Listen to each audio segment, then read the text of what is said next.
Hello, kings and queens. This is a review for The Menu. The Menu is a dark comedy thriller directed by Mark Mylod. The Menu had an aggressively annoying trailer, which is perhaps fitting for this aggressively annoying film. This movie sucks. It's not only badly made, but I found it generally insulting. There are three things I want to talk about with this movie. I want to talk about its novel storytelling, I want to talk about its performative class consciousness, and then I want to talk about how it's just poorly made. The script for The Menu has been hyped because it made it to the highly prestigious Blacklist. The Blacklist is a poll of movie producers which gauges the most popular screenplays that are not yet in production. The movies that make it to the Blacklist are a collection of genuinely great scripts like Edge of Tomorrow, Booksmart, or Spotlight, but it also has a preponderance of crap. I personally can't get over how The Imitation Game is historically the most popular screenplay from the Blacklist. That movie won Best Original Screenplay, which is really interesting since the writing in that movie is so fucking terrible. It's one of those movies where every character talks the same because all the dialogue was written by some 20-year-old kid with no life experience and an abundance of narcissism, which is probably why that movie is notable for being one of the most historically inaccurate films ever. This is the type of thing that's rewarded on the Blacklist and Hollywood in general. Anyway, The Menu was originally attached to director Alexander Payne, who you may know from his work on movies like Sideways, The Descendants, or Nebraska. I don't usually go into the labor pains of how movies get made because it's pretty common for production to switch out directors or actors or writers or whatever. I mention Payne's involvement because I find all of his work to be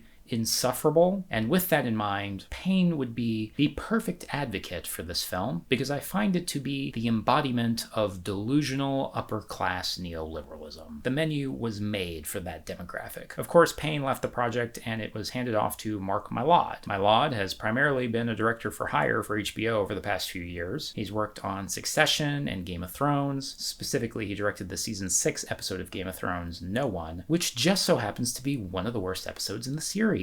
You can actually see Mylod energetically go to bat for all of his crap creative decisions in an HBO featurette, so we know with some confidence who's responsible for the quality of that particular episode. Given its production history, maybe I was never going to like The Menu. It has gotten a high critical reception from reviewers who cannot stop themselves from using every food pun available to them, which I will promise to spare you of here. The Menu is about a celebrity chef inviting a group of high-status individuals for an exclusive food tasting event at a restaurant called Hawthorne. These individuals include a food critic, a washed-up actor, some finance bros, and our main character Margot, who gets thrown into the mix last minute by her boyfriend Tyler. As the evening progresses, it becomes clear the chef is using this exclusive dinner as an opportunity to express a societal critique on the high-end restaurant industry and the people who propagate its existence. If there is anything I appreciated about The Menu, it is how it framed its narrative. The standard narrative framing for a movie is to have a central protagonist the audience gains an attachment to in the beginning of the film. After the protagonist is introduced, the rest of the cinematic experience is anchored to that character's involvement in the world. This is such a traditional storytelling framing that is used so frequently, it's easy to forget you don't have to do things that way. One of the reasons I get excited about movies with ensemble casts is because it broadens the cinematic world. If you're following a character who is meant to be a morally pure, blank slate stand-in for the audience, then your interaction with the world is limited by what that character can reasonably get exposure to. Imagine if Lord of the Rings only followed Frodo's adventure, or if Empire Strikes Back didn't branch off Luke and Han into two different stories. You'd miss out on the things that make those stories unique. The Menu is unique because it drops us as close to the beginning of the story as possible. There isn't any setup for the characters. We immediately see them on the dock to the boat for Hawthorne, and we discover the restaurant at the same time that we uncover the backgrounds of these characters and the reasons that they are there. The movie still has a stand-in for the audience through Margot, but the narrative is framed so we get a lot of exposure to the other attendants of Hawthorne, especially the chef played by Ralph Fiennes, who I'd argue is the most significant character in terms of narrative significance and lines spoken. The narrative framing is a meaningful creative decision because it makes The Menu feel very novel. It feels like a movie you haven't seen before because we get immediate exposure to all the characters and storylines that are typically reserved for the edges of other films. This movie is really about the chef's societal critique of the restaurant industry, and the film is portrayed to the audience as if we were another member of the Hawthorne dinner seeing the critique in person. There are even title cards for each of the dishes served to the guests with quippy descriptions of how it lampoons the attendance of the dinner. The menu did an excellent job at streamlining the experience to its central appeal. The problem is the central appeal of the film is hollow, hypocritical, and frankly sucks. The menu's societal critique is meant to be an appeal to class consciousness, bringing an awareness to the class differences between people and how their lives and morals differ. In this instance, the menu highlights how the wants and desires of people who go to high-end restaurants are completely disconnected with the value we are supposed to gain from eating high-quality food. Like so many other things corrupted by boomer culture, eating at or cooking at a high-end restaurant is more so a symbol of status, completely untethered from the actual value the food is meant to provide. In our era, prestige has become its own end. Acquiring the prestige of eating at Hawthorne or working at Hawthorne is the value we seek. Even if the food has no value and working there is miserable, it doesn't matter because what we actually want is the prestige from being associated with Hawthorne. If this line of thought interests you, I talk about it a lot more in my video about the Oscars and contrasting those awards with Christopher Lasch's book, The Culture of Narcissism. My problem with the menu's attempt at critique is it is both cowardly and misplaced. It is cowardly because the individuals it seeks to critique are all the middle managers of power structures who should truly only be looked upon with pity. The guests attending this dinner include a washed-up actor, a food critic, finance bro, and an old rich couple. I assure you, however easy it is to hate these individuals, there is a far more contemptible person just behind each of them. For example, when it becomes clear the chef does not like any of the people he invited to Hawthorne, there is a moment where he explains what it was about them that drew his ire and set him on his path to make their life hell. Some of these explanations have a convincing moral conviction, but the chef's explanation for why he invited the washed-up actor I thought was emblematic of the film's empty moral authority. The chef says he saw the actor in a film that was so bad he decided the actor had no value in life at all, which is like,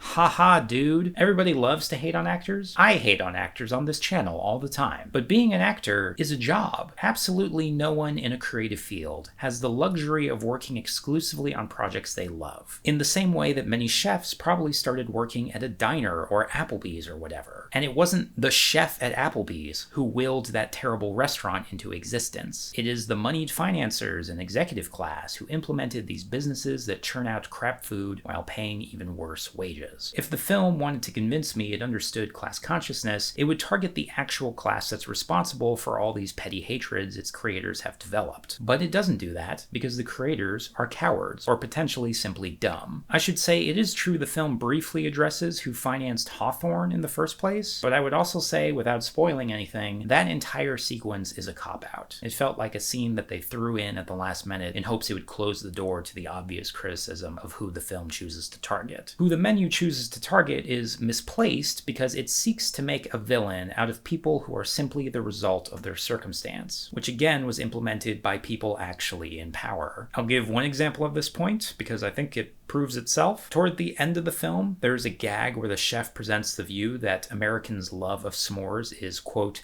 everything wrong with us. According to the chef, s'mores are so contemptible because they are highly processed, too sweet, and generally a crude snack that is a bastardization of what food is supposed to be. The menu choosing to criticize s'mores enjoyers was so bizarre to me because it betrayed everything this movie pretended to be. The menu shows us who it thinks it's criticizing through its cast. The people at the dinner are snooty, rude, rich people. But if I were to say, paint me a picture of the typical person that eats s'mores, what does that person look like? Are they rich? Are they an adult? Are they in a position where they have other options and choose to eat s'mores on purpose? Because I have two pictures of people who eat s'mores. The first is children at summer camp, which maybe I'm wrong, but I'm not super concerned about summer camp's influence on our culture. And the other is poor people, or the working class, if you prefer. These people have an unpretentious palate, and they like s'mores because they taste good. Enjoying s'mores is devoid of all the things the menu focuses its critique on. People eat s'mores because they like s'mores, not because they are a prestigious meal or a subversive dessert. They just taste good. You need to be an insanely delusional person of privilege to feel self-righteous enough to condemn people for not enjoying sweet snacks correctly. If anything, the critique should be against whoever made s'mores in the first place. But the film isn't that smart. It's toiling away in its self-destructive, whiny tone. The entire movie was like that, and I found it insufferable and frankly insulting. The last point I want to make is this movie is simply bad. The literal filmmaking is badly made. There's a fight sequence between Margot and another character, which is one of the worst things I've ever seen. The fight is clumsy and bizarre and totally unbelievable. You could call it a fitting companion piece to that awful chase sequence between Arya and the waif, for which we also have my Lod to thank for. There's also a scene where Margot tells another character her name isn't Margot, it's actually Erin. That plot point has no significance and never comes up again. The Menu is a great film to watch if you're one of those delusional people who complains about everyone else without realizing you are the problem. I'd give this film a 1 out of 5. I understand some people who work in the restaurant industry enjoy facets of this film, but I think that's a niche appeal. I'd consider The Menu an easy contender for the worst film I've seen this year. It's not just that it's badly made, it manages to secure the trinity of neoliberal art. The Menu is hypocritical, self-serving,